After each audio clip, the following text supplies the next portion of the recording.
Robert and knew that this, whatever it was something they definitely didn't want in their home. Robert ended up here, awaiting visitors in the East Martello Museum, where he holds an eerie fascination for everyone who sees him. Visitors to the museum, completely ignorant of this strange story, have been shocked as the expression on his face apparently changed before their very eyes. A psychic investigator said that Robert's soul is slowly dying, his hair turning white as he grows older. How do they? You've seen this thing. How do they know about his hair? He's got this big sailor cap on. They could just be deteriorating. I mean, give him a break. Give him a break. I'll just say again, we don't know what this doll looked like before. Maybe the hair was. We're seeing this really old version of it where all the hair's probably fallen out. Maybe there was some visible. Yeah, that thing's just getting, I don't know, tossed around. I mean, it's sitting at this place now, but there's an even more spookier conclusion to this. Today, the artist's house where Robert once lived is a guest house. Stay a night, if you will. Go ahead. He's still here. In the darkest recesses of the attic, say the staff, who avoid coming up here.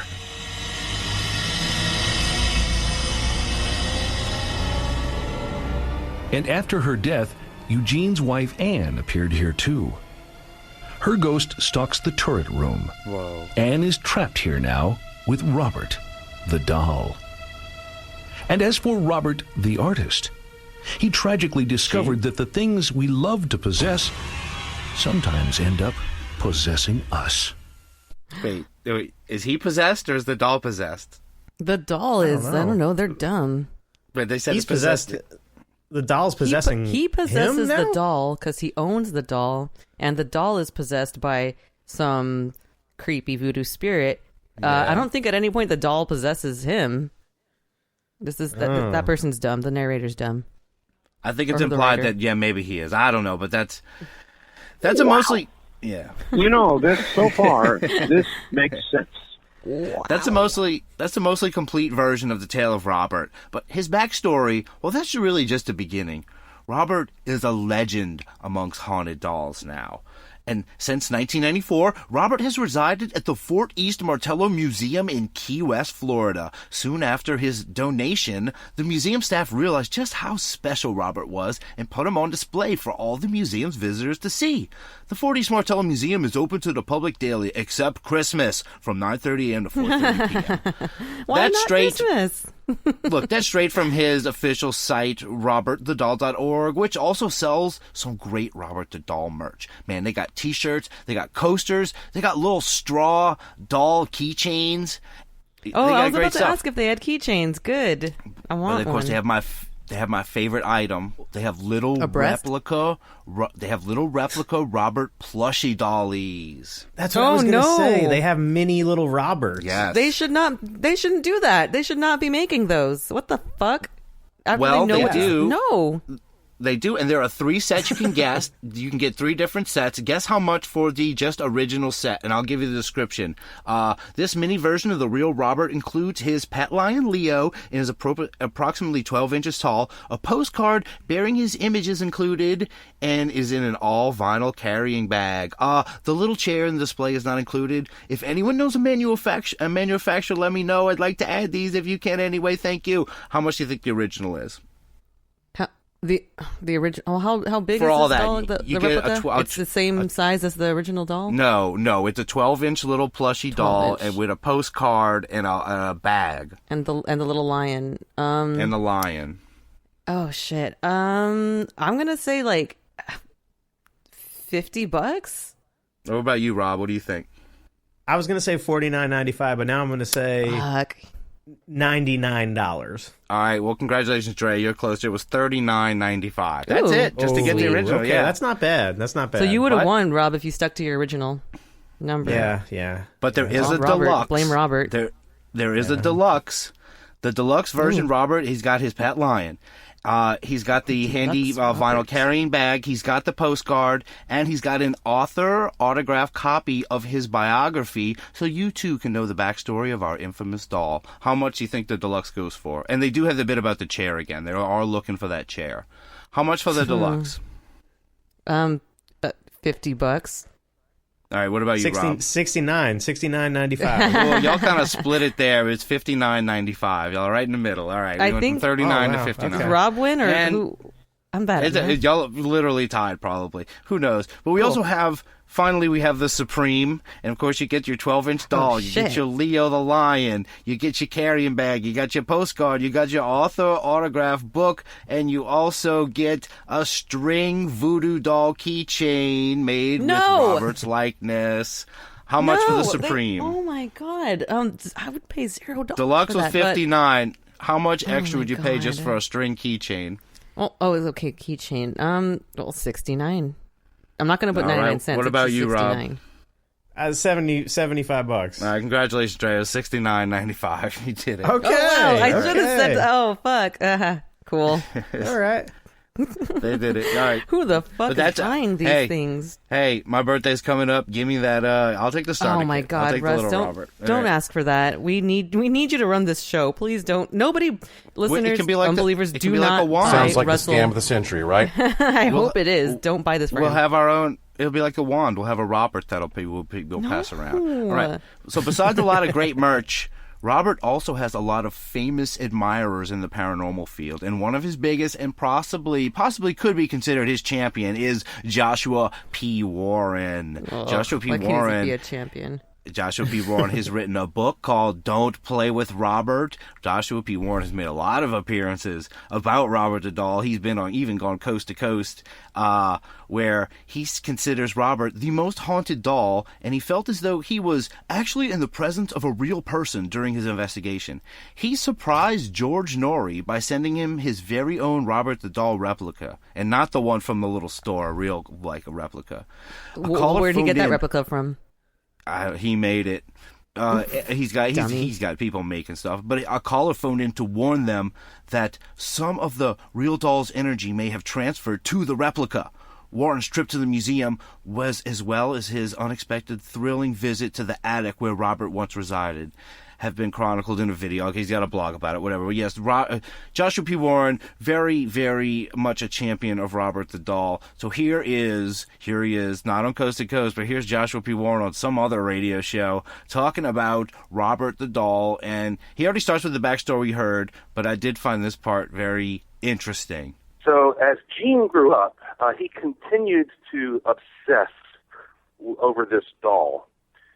Even when he became a grown married man, it caused problems in his marriage because he was a successful artist and he had a nice big house, but he treated that doll better than he treated his wife. He made a little room for it with little custom-made furniture, and his wife couldn't stand it. The locals will tell you that from time to time, his wife would appear in town with bruises. And people would say to him, Gene, are you beating your wife? And he would just kind of grin and say, Robert did it. All right, now this is like SOS territory right here. If you're beating your wife and you're blaming, this would never be done on the Twilight Zone. No, I think Robert it could did be. it. Yeah, if he would have had fear in his eyes or something and was like, "Oh my God, no, please, don't." It wasn't me. But the grin and then saying that. Now, fuck this guy. I think he's the one who put the evil in Robert, not the lady who made it. Oh, yeah, I think that his evil probably still is in there. But here's another interesting bit about Robert and his history after SOS Gene Dude passes away. And over the years, when people would come in to caretake property, they would say that Robert was coming to life, that, whether he'd be rocking in his chair or crossing and uncrossing his legs, or in one case, one guy said that he was attacked in the middle of the night. These kind of stories kept coming in year after year until finally somebody donated Robert to the museum. And it belongs to the museum. They claim that right after that he was donated, there was a hurricane that caused flooding in the area, and nobody could get to the museum for a few days. When they finally got to the museum, a lot of stuff was destroyed. But Robert the Doll was up in the rafters of the ceiling and bone dry. Oh, God. And nobody could figure out how he got up there. So Yeah, he's not a wet huckleberry in this situation. Robert's staying high and dry. He's crossing and uncrossing his legs like Sharon Stone, like trying to seduce Arnold. This is Basic Absolutely. Instinct remake here. Yeah, it gets Robert weirder did though. It really gets weirder though. Let's hear about how Robert is treated by the people of Key West. People would go in there and take pictures of Robert, but if they did not ask his permission, bad things would happen to them. In fact, if you go there today to see Robert the doll, you will find the walls plastered with hundreds of letters all around from people apologizing, asking for forgiveness because they didn't take it seriously. They took his picture, they got home, and bad things happened to them. And so there have been occasions where they have had parades, and they've taken Robert out and had blame it on Robert Day when they would let crowds insult him and jeer him and just cathartically release all of their pent-up frustrations onto the doll. So it's absorbed a lot of negative energy. What? What are they doing to this doll? They have a special day to beat up a doll in Key West? Is that real? It's fucked up, man. They like have Abuse Robert Day. Yeah, I thought it was blame Robert Day. It's like Blame it's kind Robert of like Day. The Purge. You could just do anything you want. Blame it on the frickin' doll. That's kind of brilliant. Well, No it's wonder doll he purge. does all this evil shit. Yeah. I'm beginning to sympathize with him, man. I can't believe that they'll do this. But I don't know if I should give the people of Key West a pass or not, or we'll see. But here, let's get some classic P.P. Warren dropping knowledge right here. That case, honestly, it convinced me that dolls can come to life. And I before this, I didn't believe that. But, here's what I learned from investigating Robert and other possessed possessions.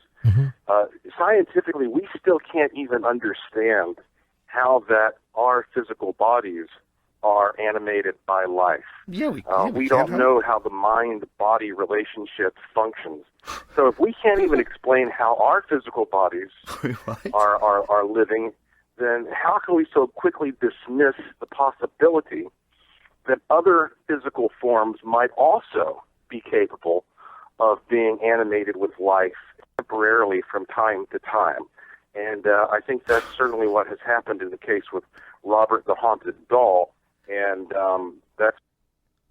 Wait, we don't know how life works? Is that what you're nope. trying to I guess say? we don't. I mean, to be fair, I haven't figured it out either. No one knows. No one. We Bodies? don't know. I'm pretty sure there's some doctors that have a pretty good idea how the human body works. Pretty sure. Yeah, when he said that, I'm like, dude, shut the fuck up, Warren. Shut the fuck up. I'm sorry. Some things are still a mystery for sure, but they generally know how the human body works, and I don't think you can really compare a doll that's made out of cloth and cotton and stuff to a human's body. Well, You Rob, can't really do that, dude. Rob, I will say this: one mystery we do have figured out. Play soundbite 1, please. This mystery has been figured out. Dolls can come to life.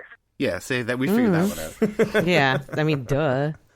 But he I mean, goes, they can. We've seen Chucky, so we know they can come to life. of course, and he goes on to say that he tried to take some 3D pictures of Robert, and he took like 100 of them, and like 3 of them came out, and he experienced strange things when he left the Museum of Robert.